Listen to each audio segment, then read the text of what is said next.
empathy. My dad, he had a medical emergency the other day. He went to a doctor, had a great experience with him, and then he had a follow-up emergency, went back to the doctor, and he will never go back because he called out the bedside manner. And we're like, but Dad, this is so important. This is such an emergency. And he's like, empathy mattered more to him than even his own emergency. AI isn't just changing dentistry, it's completely redefining it. Tune into Bite-Sized Podcast, the Dental AI and Tech Podcast, and stay ahead of the curve. All right, welcome back to another episode of the Bite-Sized Podcast. Most dentists are racing to adopt AI tools, and they believe that better technology is going to help them win more patients. I mean, that's kind of what's being said in the industry right now. And what we keep finding, though, is that practices pulling away from the competition aren't the ones that are like leveraging AI as much as they're the ones that have the clearest story about who they are. So today I brought on Christene Marie, the founder of the Knowing Agency, a brand strategy firm that helps business owners build brands rooted in authentic identity rather than imitation. Her framework for connecting self-awareness to marketing strategy has produced measurable results for entrepreneurs competing in crowded markets, i.e. dentistry. Today, we are translating that work directly into the dental industry. So, Christene, thank you for coming on. It's a pleasure to have you on. Wonderful to be with you. I really am excited for this. Adrian, I really love what you've built and the brand that you have. So I'm honored to be here with you. Thanks for having me. Yeah, you're welcome. Okay, just quick blurb, because you're not from inside the dental industry, and everybody listening is going to be, dentists or dental team members and so forth. Give us a little background on who you are, how you landed where you're at. Yeah. Cool? I actually, a couple of my first clients were dentists about 7 or 8 years ago. And I've had kind of ebbing and flowing in and out of dentistry. But to be honest, it's been fun to not niche down into one particular industry or not, because what that allows me to do is to come into organizations and see from an outsider's customer perspective on how do we make sure that you don't sound the same? How do we make sure that you actually shine and you're differentiated? Because I'm not looking at the same thing every day. So I get to come in from truly a customer perspective and sit in their seat and then move through the entire customer journey from the very top of the funnel, so to say, which is the website or the Google ad that we see, we click on it, we call, and then that just allows for us we take an empathy-driven approach. And we then will go in, and in that empathy-driven approach, we go through what the experience is like. Because so often we're thinking of it from a technical perspective of how do we move this person through every step of the process? What tools do we need? What software? The empathy side is really what allows for people to feel seen and feel known, hence the name of the Knowing Agency. And what kind of got me here, I started out, I was 18 years old, and I was like, I just want to make a difference in the world. And my former darling at the time was like, well, you need to have something to offer people. And so I kind of stumbled into digital marketing. It wasn't by any sense a passion project. But over the years, I just kind of found my way to the point of marketing that I do really feel passionate about. And it is this concept of knowing. It's helping people know who they are, their brand, their identity in that regard, but then also helping them know the customer. And it's interesting, this concept of knowing, like we said, it's the empathy-driven side. Yes, it's also data in order to run successfully a business. Sure. But in order for businesses to be successful, they also need to bring that empathy piece, the emotional intelligence piece, because empathy is tied into the heart of emotional intelligence. We need that internally for the way we run our businesses and for the way we run ourselves, our lives. So it started out as something very far removed from where I am today. I started out full service, crisis communications, public relations, digital marketing, but then it's kind of worked its way back to the very core issues of, well, who are we as individual leaders? And how does that show up in the way that we lead our team, in the way we lead our customer, in the way that we lead the overarching business? And then how do we make sure that that really delivers on our own ideal that we've set forth? Thank you for the kind of the backstory of kind of how you landed where you're at. So let's jump into dentistry for a second. So, here's the thing, it's so hard to differentiate a dentist. So hard. You know what I mean? Let's be honest.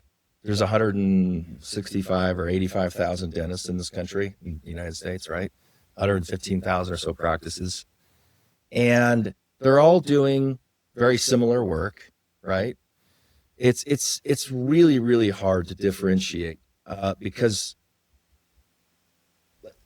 how do you, it's like looking at a website, right? You look at enough dental websites, and it's very clear they're all basically the same thing.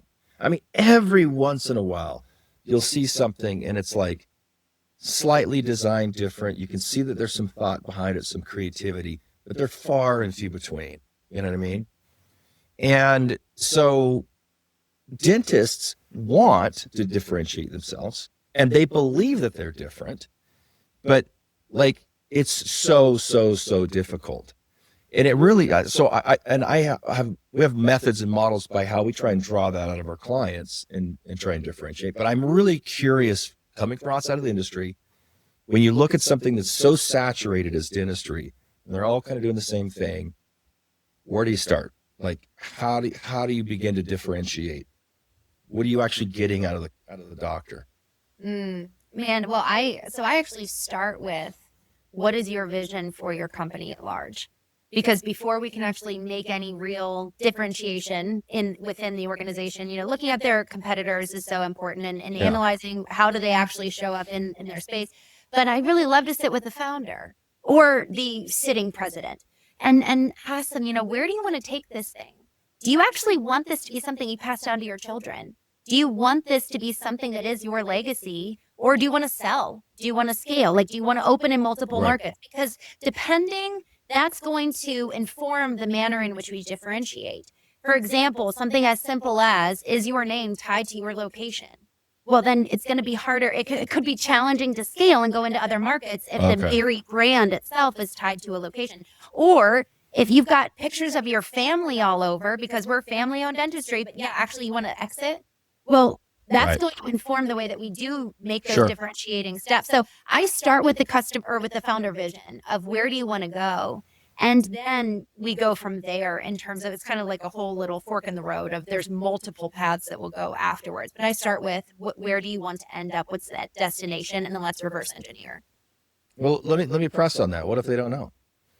What if they're just like, look, I just got out of dental school and I want to be a great dentist. I want to be a great clinician. I have no idea where I want to go. I don't know if I want to open up more locations.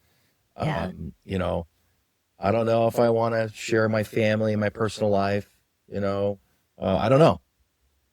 How do you direct them? Because I do run into that quite often. Yes. Well, I do have a framework for people coming to know who they are, not necessarily always, them finding out their vision. Let's say they're 22 years old. They don't know exactly what they want to do for the rest of their lives. But a lot of times that lack of vision has to do with a lack of knowledge of oneself. Okay. The more, when you think of little kids, man, they know who they are. They're like, I'm going to be an astronaut, and they're dreaming big, and they've got the vision, and they're confident, and they know who they are. So usually the lack of association with our vision has very clear lines between our association with our calling or our soul. Honestly, I found this to be true for myself, but also dozens and dozens of CEOs that I've worked with.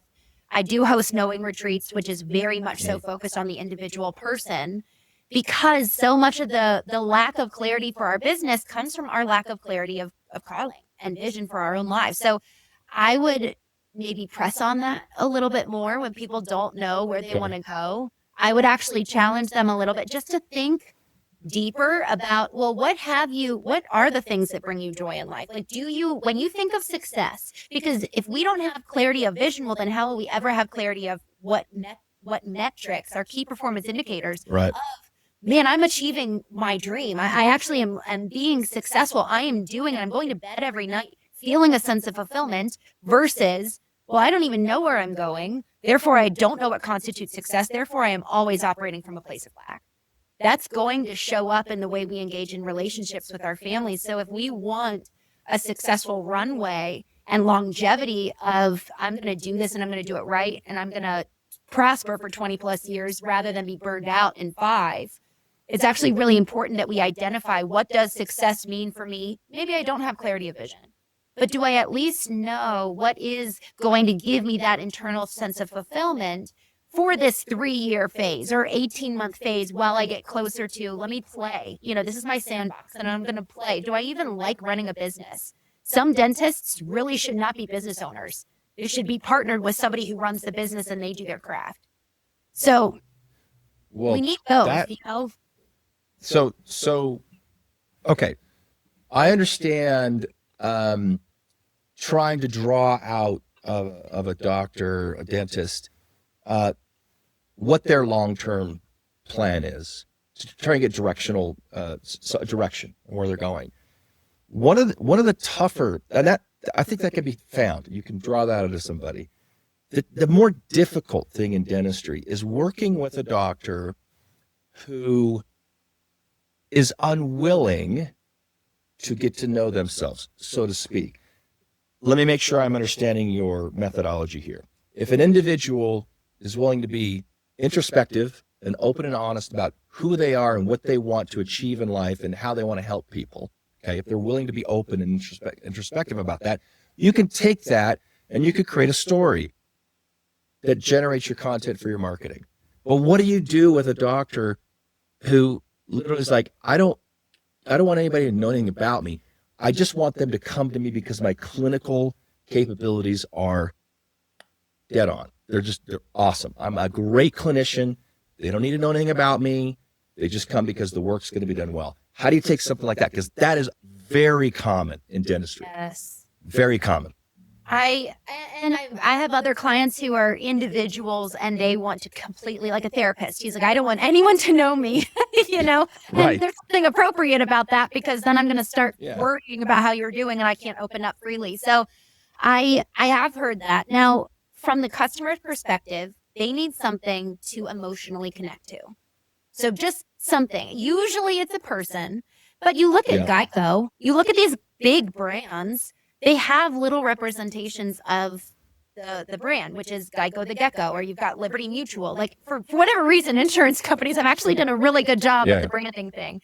And they've got a personification of either the experience, they've got a personification of the transformation, they've got a personification of the brand voice itself. So let's say if he cares so much about the transformation, well then how can we put our patients front and center? Where actually when you go to the website, man, all of a sudden you just see transformation after transformation, happy customer after happy customer. You need to have something that somebody can emotionally connect with. So even if it's a little avatar or a little, picture of something and it's alive and you create video content from it, it doesn't have to be you. I love it when it can be, but if it's not you, that's totally fine. It just needs to be something. Well, that's a great response because, I have seen in dentistry some of the most unique practices may have a therapy dog in the practice, right? Especially in pediatric practices. They'll have a dog. And everything being pushed out is all about this dog. There's also practice that has I've seen it come up on TikTok quite a bit. They have a macaw, I think it's a macaw bird, and this thing is annoying and hilarious and whatnot. So they've got the Geico gecko kind of thing going on. But another way that a lot of practices have done this is the doctor who's odd on camera is not comfortable. Okay, and that's not. I mean, a lot of people feel that way. Okay. They just leverage their team, right? Everything becomes the team, or the patient. So I think that's a great response. I just wanted to draw that out because if you land on the president, the dentist, the one making the decisions as having to know who they are, you run into situations where they're just not comfortable, and you need to find that emotional center to hinge everything on. So I think that's a great response. Yeah. I love the dog. I love that, man. That's going to get people because then you can do copious campaigns with that. Like that's so fun. And, having a mascot to that point, here's the thing that's really, really fun is that the more you are able, and we're talking with somebody right now where they're like, we want to focus not at all on our basically the clinician, because especially if we want to sell this thing, or if the clinician ever leaves, now we've got everybody coming for that person. So there's many reasons beyond. That's why we have to start with, well, where do you want to go? And if they don't know where they want to go, it's like, okay, let's be safe. Let's put somebody else as the face of the brand, you know? And, you know, I think that there's another angle here, Adrian. Even if they do not want to be the face of the brand, I would still encourage them to cultivate some semblance of personal brand presence for the sake of, let's say you ever want to start another business. Let's say you actually want to go and do acquisition. People are going to want to know you. And one of the best ways is to go and understand, well, what are they posting? How do they show up? And because that's a big deal. I mean, if you want to acquire another business, or you want to partner with one, or maybe you sell your business and you want to do another venture, allowing yourself to be known is actually quite vulnerable. So if you're willing to have the courage to show up, it goes beyond just your immediate practice right here, right now. There's a future aspect that's so important as well. I like that. You know, you mentioned, just slightly changing, moving to another topic. You had mentioned that there's a Harvard study where, like, I think 95% of all the decisions are made subconsciously. Yes. I think you mentioned that to me. So glad you brought this. Yes. Yeah. Can you tell me, how does that apply to dentistry? Like patient decisions? Adrian, it was funny, you know, when you find the data that backs up your intuition, and it's like, man, marriage in heaven. That's how I felt when I found this Harvard study. I started realizing what kind of got me to this point was a personality test called the Enneagram. And it's a test that studies the core motivations of individuals and how they make their decisions. What is the core motivation that drives them? And so it was so helpful. We started using this with our audience. And I was like, man, people really are motivated by something internal that really actually doesn't have much to do with the price point even. Maybe it will, but usually it's, I am going to protect my family at all costs. And that desire to protect the family at all costs is the reason why they're calling, not because they have a leaky roof or because it's like, I want my child to not get mercury poisoning, and therefore I'm not going to do metal amalgam fillings. And so I'm going to go with the dentist who has a passion about that. So they had a very different ulterior motive that we as business owners need to understand that, man, the language we put out there is so critical to speak to the heart of the consumer who's coming to look at our website, because, and this is what Harvard brought up, 95% of purchase decisions take place in the subconscious, which is where our emotions live. This is why empathy is such a critical piece. And emotional intelligence, that's the right hemisphere of the brain. And Adrian, we put such an overemphasis on the left hemisphere. It's witnessed in our own education system. There's no teaching on how to cultivate creativity. It's like, well, if you think you're good at drawing, go draw. But there's no intentional cultivation of the right hemisphere that teaches us how to handle emotions, how to communicate, how to process, how to do relationships. And so if we as business owners recognize that even though the left hemisphere of the brain is the one making the decision by pushing the button to call, it is the right hemisphere of the brain that is doing the subconscious processing of why. So we need to understand that the why is the core driver, even though the how is indicated or dictated by the left. And I think on that point, I think that there are just flat out different marketing strategies for doctors. So we work with quite a few dentists who their primary, their ICP, their ideal customer profile, is somebody in pain. They're an emergency dentist. They're not telling a story. They're not trying to reach deep and down into emotional. And they're not talking about, it's physical pain. If you are in pain, get your booty over here. We'll fix it, right? So that's just a very tactical, very straightforward thing. And they run their entire practice or practices on that, right? So when you go to do your marketing, it's all pain oriented. Are you in pain? Are you in pain? Are you in pain? And there's tons of different strategies that you can kind of implement in order to find those patients, right? SEO and social and that kind of stuff. So, but going to the making decisions subconsciously, where we have emotions, we also have down in that area psychologically are our belief systems. And they are really, really close. What we believe about ourselves and the emotions associated with those belief systems. So a lot of doctors will focus on attempting to approach marketing in that methodology. They will focus on how does it feel to have a nice smile? What does it mean to you, patient, to be able to smile wide and feel confident about your smile? So it's all about confidence. It's all about, do I believe that I'm worthy of smiling? Kind of language, right? Yeah. So, am I hitting the point that you're trying to make? Is that fair? That's fair. And you actually took it a step deeper when you associated. It's if you were to look at the root of the tree, that is where our beliefs lie. So it's almost what I believe about myself. Yes. And you know what, Adrian, there's a book that I read a couple weeks ago that was just so good. It's called Stop Self-Sabotage. And it's all predicated about the decisions we make, the good and the bad, what we allow ourselves to receive is all predicated on the worthiness of, do I deserve this? She calls it a deserve level, but that's rooted in a belief. So, it might actually, it's not even for the sake of confidence that I'm coming in. It's, to your point, do I believe I deserve? Do I deserve to be? Yeah. Right. And Adrian, it's funny. My gosh, the way I was raised, it was like, you don't deserve anything.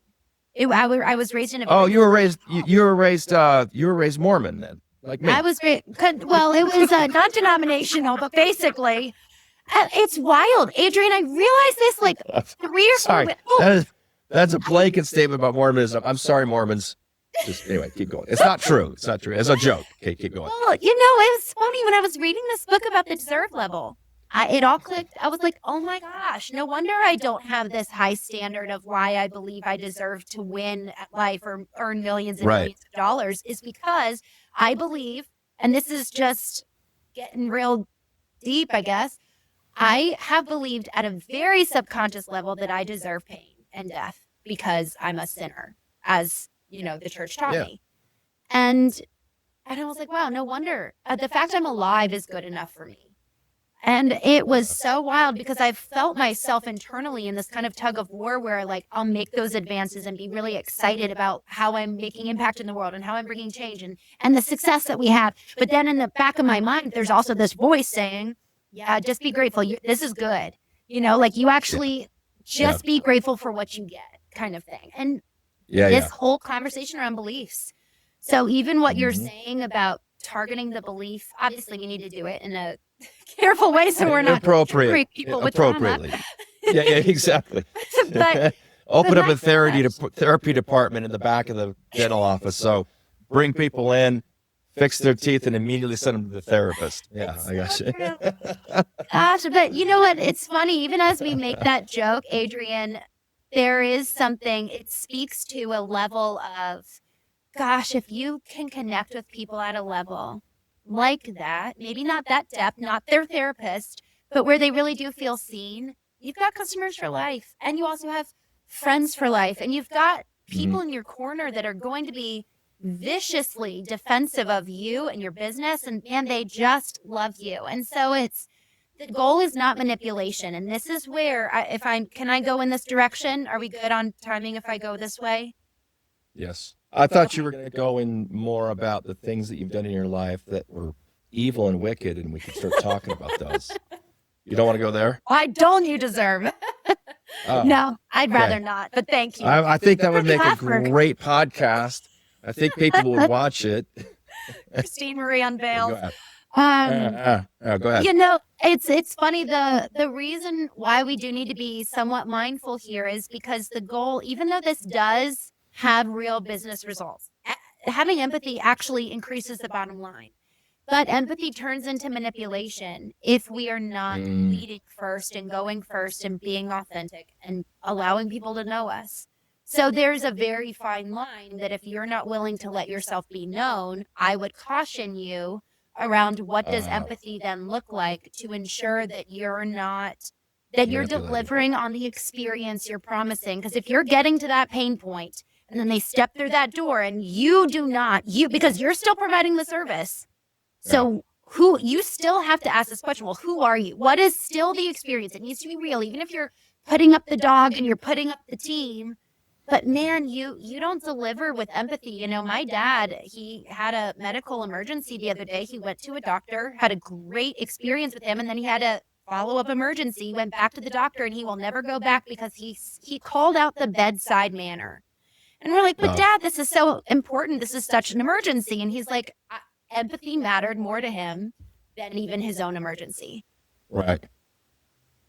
That's interesting. So the EQ piece still matters. Yeah, and that's tough because it's like running a dental practice. It's not for the faint of heart. Like, it is so hard to do your clinical work in the office and then have your team right around you with all the drama that's involved in just like running the practice and getting paid and the personal drama, lives and so forth.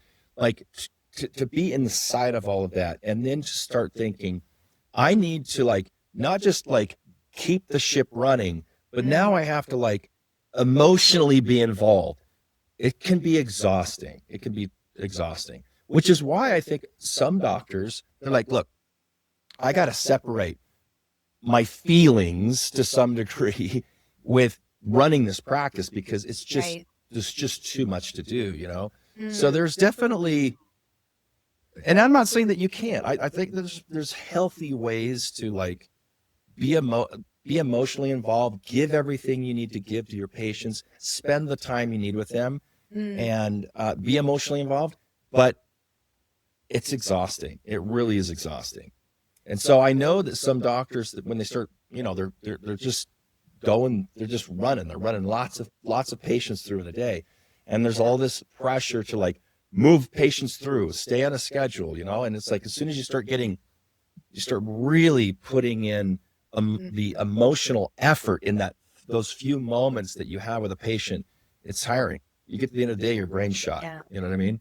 I'm So glad you brought that up. Oh, go ahead. Finish your thoughts. No. I wanted you to comment on that because I think it's an important part of like what we're really dealing with here with dentists. Yeah, I'm glad you mentioned this, Adrian, because empathy does not look and sound and feel the same. There's no one size fits all for empathy. And in fact, the greatest thing we can do is to set the expectation for the experience someone's going to have. And that very experience you create could be your greatest differentiator. Maybe you set up your dentistry like a spa and nobody talks. Yeah. And it's like, Yeah. And then like, you're going to sit in quiet. There's going to be peaceful music. We're going to give you a warm, I don't know, towel. I don't know. A warm lemon scented towel. Yes. Towel. That's what you get. Seriously, like honestly, that is something we can do to safeguard your energy. But it's done so in a way where, man, that's actually very elite. We could probably charge more. Like how can we curate an experience? That's your greatest differentiator is the customer experience. By far, you're fitting into that. But the experience you're promising does need to be reflective of who you are. And maybe the other part of it is, this is a completely different idea, but maybe it's we will be in and out. We will be efficient. There's no small talk. We get to it. And man, that's great for executives and CEOs. That's another high ticket offer. That's actually very elite, is that we will function like a business and we will operate according to you. Your time is expensive. We honor that. We recognize that. And we're going to have you in and out in under 20 minutes. What's your promise? And it could even be like, if it's more than this, we're going to pay you for every minute or something. It could be something that dramatic because that is so differentiated. I bet nobody is doing that. And if you're really that good, I've never heard that. Like there's just ideas you can get creative around. What are your values? And then start playing them into the customer experience because that's a differentiator. So I mean, I love the response because what you just described there is, I know we're spitballing and we're just just kind of like giving examples, but that just totally aligns with like knowing who you are, right? This is who we are. These are the constraints that we have. We need to create messaging that fits within who we are, regardless of what it is. But I think that that's actually a really healthy, very open way to approach the problem, which will inevitably help you to create the differentiation that you need in order to, be Yes. found in a very crowded, loud market. You know what And I mean? gosh, this is your business. You have all the freedom in the world. And I think sometimes we get caught up in thinking it needs to look and sound and feel this way. And here's the model of what everybody else is doing. And we forget to be creative. We forget to ignite that right hemisphere of our own brain when we're thinking about what would be a life-giving day for me at the office. What do I hate? How do I stop creating those experiences? Yeah. You know, so there's different ways to do it, but I do really encourage people to think about, you know, based off of who you are, especially if it's your practice, you get to create something completely original. So I love that. To your point, freedom. The toughest thing about building a marketing campaign, we call like this whole process of developing a story or actually we could call it storytelling, because really storytelling Yes, I love that. feeds the whole engine, right? I mean, it really feeds the whole engine. The creativity part of marketing is so incredibly valuable, and so few people have it. You know what I mean? Like it is like, I'm kind of creative, but I'm not great. Okay. But there have been people that I've worked with, an old business partner, Blake Hadley, who was our creative director for years and years and years. And one of the owners of the co-founders of the company. He ended up selling out and moving on. Unbelievably creative guy, like so creative. And I rarely run into people like that. It's just so hard to find somebody creative. And I don't think that, speaking from the perspective of a doctor, a dentist, I don't think dentists understand how difficult it is to find somebody who's creative. But that creativity is the switch that like allows you to take something that might be totally generic and boring and turn it into something that's got some color in it, right? And you're obviously highly creative. I mean, just spitballing some of these ideas, it's like, oh yeah, she totally gets it. But you have a creative mind behind you. And that's just, it's like finding unicorns when you can find somebody that is really highly creative. So Thank you. To the point, I'm commenting on the quality of like the way you're describing things, and kind of just trying to point out that this isn't something, this whole process of like knowing yourself, the storytelling and whatnot, it's just not something that comes natural to most people. It just really doesn't. You have to have a guide almost through it, or somebody that has that creative bent, right? Or bend. I even want to encourage, I never was this way. I actually, given what we shared earlier about the religious experience, All the evil things you've done. Yeah. Okay, keep going. And I still love God. Like, I'm not hating on religion. What I am harping on is, what are the black and white dogmatic ways of thinking that are stunting your ability to be in the present moment, to think and expand outside. The thing about these the dogmatic frameworks is that it gives you a frame in which to exist, and you can't get out. So because it gets comfortable at some point. It gets comfortable, and you it know gets it, right? And you will be emotionally, psychologically, physically punished if you exist outside of those bounds. Right. So this work of pushing the bounds and getting outside of it, and I'm not talking about religious bounds, I'm talking about how it impacts the other areas of our life. But the reality is that whatever constraints you experienced as a child, they still follow psychologically until you undo it in adulthood. So we are all existing in some sort of black and white framework, considering, or I guess it is exactly related to the type of dogma you experienced, the frequency, the amount, the degree. So it's almost safe to assume that I have to intentionally work against, unless you grew up in a unicorn home where creativity, maybe you grew up with artists as parents, well, then maybe you have to actually do the reverse and intentionally create the bounds. But for many of us, we're working to break free from them. And, you know, I spoke with the president who grew Jiffy Lube to what it was. And he said, you know, I asked him, what's the most important thing, number one most important thing you would advise me to do? He said, take 8 hours every week, every other week, to just sit and create, to think about the business, to go for walks, to get outside, to not be at your desk, and to think about the business. And, it took me probably 4 years. I mean, I'm 4 years into this journey of knowing myself, but in so doing, it's become this engine for creativity to that point of how do Yeah. I think other than how I was taught? Like, how do I allow for, when we think about the Latin root of intuition, it means to be taught from within. It's intuere, to be taught from within. That's true, like sparks of creation, but so much of the time we're actually being and acting like a carbon copy of our other businesses, or we're just copying rather than creating, or we're consuming instead of creating. So there's all of our inputs for the most part are not actually being taught from within. Instead, it's sourcing what everyone else is doing, and then we cannot help but be a copy or simply look like everybody else. So there's something around that I just wanted to encourage, that creativity didn't naturally come to me because creation in and of itself is vulnerable. And I had shut off all access to my own vulnerability for most of my 20s. It was only in my late 20s that I started uncovering, knowing myself, this right hemisphere of the brain, emotional intelligence, emotions in and of themselves are not something to be damned. Yeah.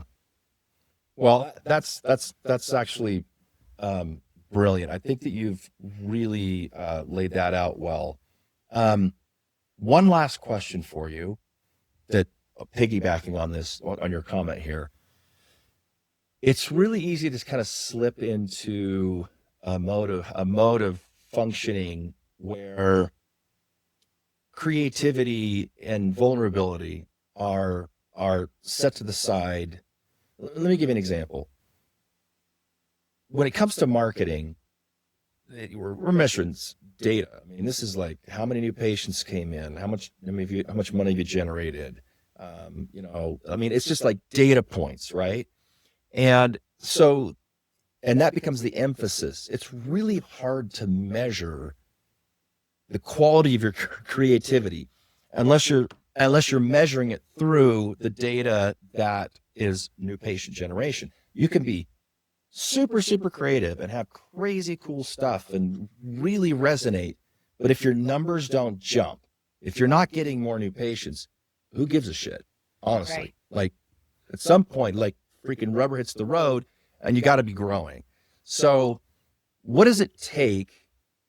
I guess, what is the process? If a doctor is saying, okay, they're listening to this and they're like, yeah, I need to do this. Like, this feels right. This seems like the right direction.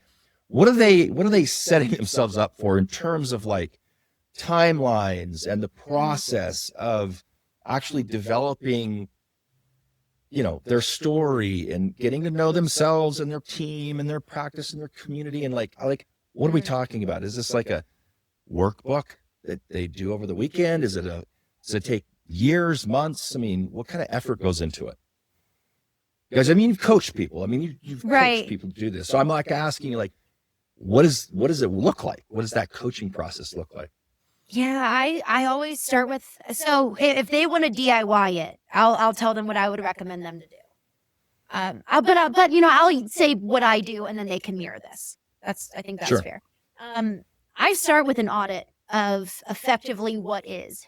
What's the reality of my life? What's the reality of my practice? What's the reality of my data? That reality audit and assessment includes doing a survey with my team, doing a survey with my customers. The reason why I like doing it for the company is because people are much more open to share, because it's not coming from the top down, it's coming from a third party. So they're much more willing to say what's working really well, what they love, but especially what they don't like. So we send that third party kind of assessment. And in addition to that, I actually meet with every single stakeholder.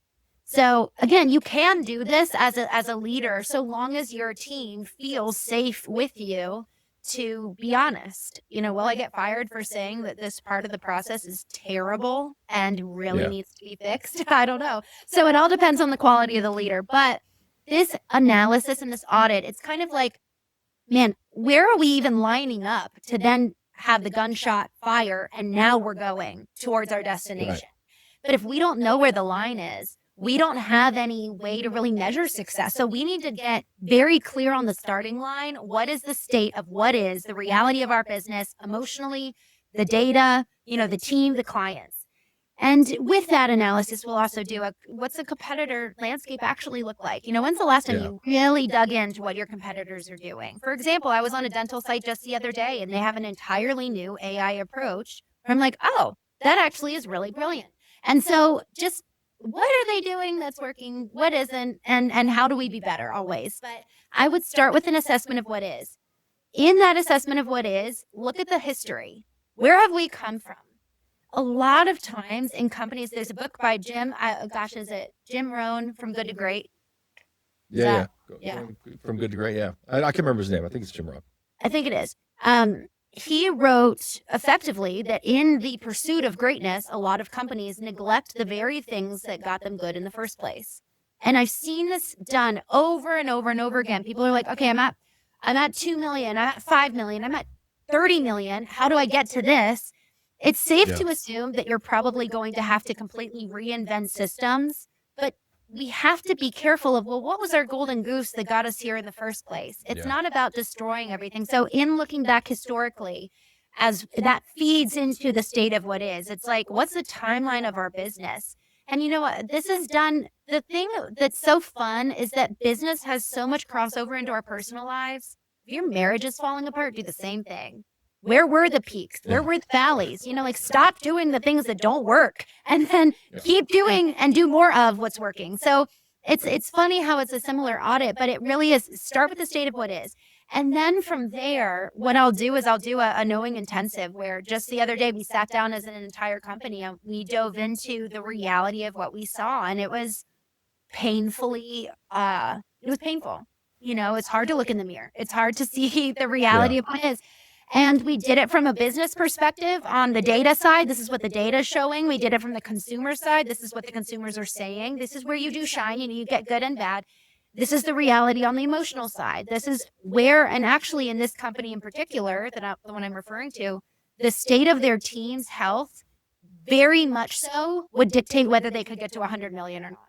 And they need to do a complete renewal of the way that they engage as a team. There was a lot of bad-mouthing people. There was a lot of kind of backdoor conversations. People were complaining. It was just very disruptive and very toxic, and you cannot grow from broken roots. So it's let's clean up all of that and put in these new systems. So it's the technology, but the relationships as well. And so I would start there, and then how long it takes. Do you have the right people in the right seats for transformation? That's a fundamental question. Do we have clarity about the roles? Do we have the right people in the right seats? And then it's analyzing, okay, what is the ideal in each category? So if you're breaking it up in categories of like, what's a tech stack? What's the technology going back and supporting the process? What are the actual roles of the organization that are needed? And then frankly, I would recommend anybody do this regardless of when's the last time you did it. Even if you did it 2 years ago with AI, your tech stack is going to look completely different today. So Totally tech stack, different. Yeah. your customer experience, and the tech stack is kind of like the customer journey internally. The customer experience is the emotional experience they have with you. So they parallel each other, customer journey, customer experience. And then your team, do you have the right people in the right seats? And those are like the big three to audit and consider. And then from there, this is the state of what is, what's the ideal? And then I broke this down for another client. It was, okay, this might be where do we want to get to in 18 months from now financially? Where do we want to get to 18 months from now that will then require change? And it's the reverse engineering aspect. So even if you don't know where you want to take your business 10 years from now, get clear on an ideal 18 months from now. And that's easy to work. You need to have something to work back from. Right. The end in mind. Yeah. Start with the end in mind kind of thing. Yeah, that makes sense. So That's great. think if people were really committed to this, I think they could get this done in a couple months, 2 months, 60 days. Give yourself 60 days to do the analysis. The auditing process and get started. Okay. Yeah. And I think you could have a clear path to move forward. I do it in 30. It's like, here's the path to move forward. And then the implementation and rollout can take about 6 months, maybe longer. Got it. Okay. Well, the implementation is the tough part. I mean, they're both tough. So identifying who you are, what you want, and how to get going. I mean, that's an animal in of itself. Yeah. But implementation is the sneaky, like, you think it's going to be easy to implement, but no, change management is like a big freaking problem. right? Especially if Really you're good. asking your teams to do something different. It's really, really, really, really hard. And if you're So, small, this cool. is great. Like if you're a small organization, this is the time before you get big. Build the foundation. Take the time, make the investment. That's the best thing you can do. Work with Adrian. I mean, seriously, it's the best thing you can do for your organization to have a firm foundation, and it's the best thing you can do for your employees. Talk about retention. The more, there's this concept of the boundary lines in which people exist. It can be something that crushes creativity, or it can be the very pasture in which they flourish. And ideally, it's the latter if it's been put there with intention. I love it.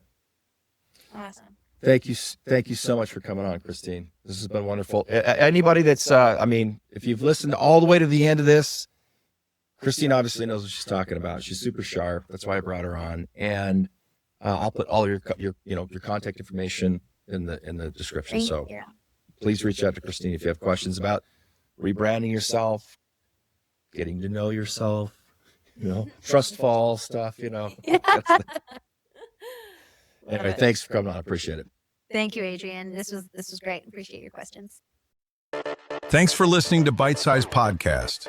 Tune in to stay up to date with everything dental AI and tech